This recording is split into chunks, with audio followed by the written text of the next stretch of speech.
So your dog, the one that's here, this well-behaved little creature, was on a leash.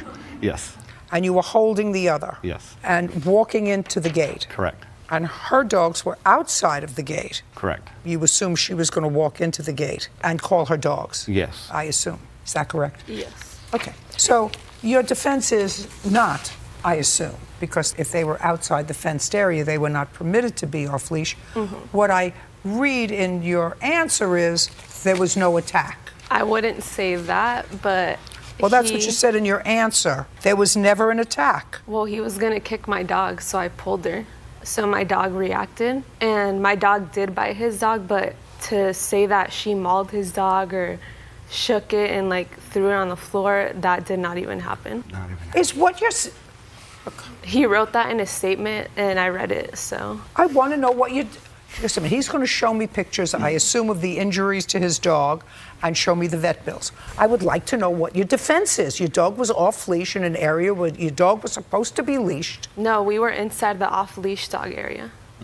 Your dogs were off leash outside the area. Yes, because the gate was broken, so. I don't care whether the gate was broken or it was being sent off to Pluto in a rocket.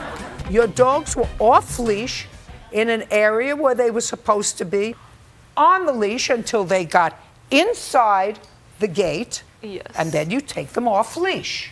Yes. Now, so tell me what your defense is. Okay, so you want me to tell you the full story? No, I want you. Your dog came up. That's what you just told me. And now you're saying that this is wrong. There was sort of an attack. Your dog did bite his dog. Well, if your dog bit his dog, that's an attack. Okay. I came into the park with my dogs both on leashes, and then I was inside the park. So, like I said, the gate was broken.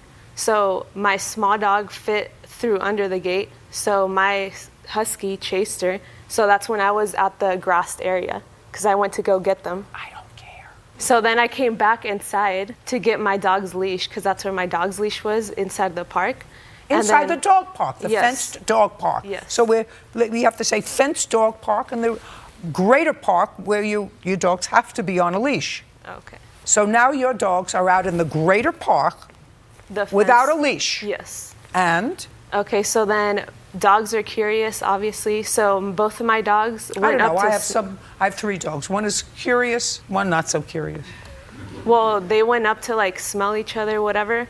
So then he just started yelling at me and saying, "Get your dog off," and my dog wasn't doing anything yet. So I just grabbed my dog. Wasn't doing anything yet? Yes. Is what you just said.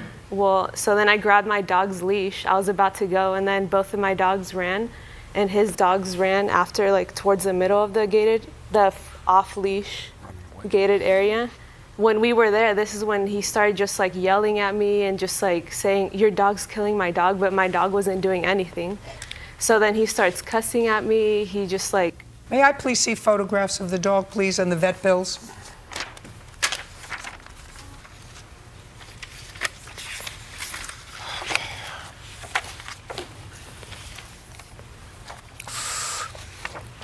That's an attack. If you have a big dog, you have to keep the dog on the leash all the time, unless the dog is in a fenced area that is designed for just dogs. And then if he comes in and he sees a big husky, he can make a determination as to whether or not he wants to take his little dog into a fenced-in area where there are big dogs. I wouldn't personally take my little dogs into an area where there are bigger dogs because... Well, I was there already for like 40 minutes. Your dogs were outside off leash. They were inside first. They were inside first. They were inside a womb first. That's also true, but at the time that this happened, they were off leash where they weren't supposed to be. Judged for the plaintiff in the amount of $864. We're done. Thank you.